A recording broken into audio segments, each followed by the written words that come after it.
Shibanyan, a beautiful township in central China's Henan province, has become a popular destination for art practitioners. Every summer, art students from all over the country would come here and practice sketching or painting.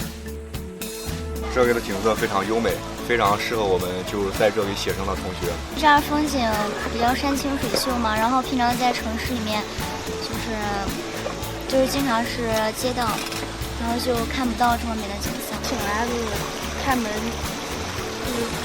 就能看见这种大山，然后空气也很新鲜，就觉得挺舒服的，就挺想住在这里，不想走了。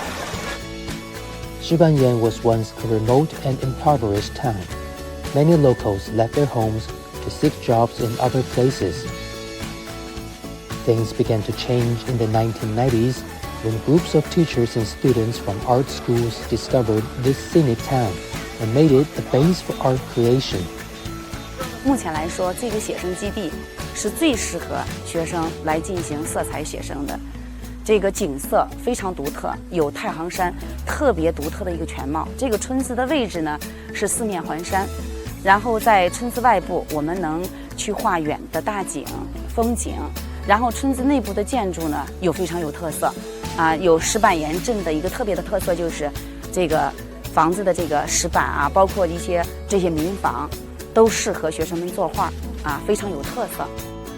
With more and more visitors, homestays, restaurants, and painting workshops have been set up in the town in recent years, greatly increasing the income for local people.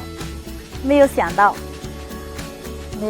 这么好，现在这里发展的这么好，就老百姓吧，各家各户都有了事儿做了，老百姓现在都是高高兴兴的，感觉就是能挣钱，不用出门，自己一家都开了这农家乐。There are now 141 painting bases in Shibanyan town.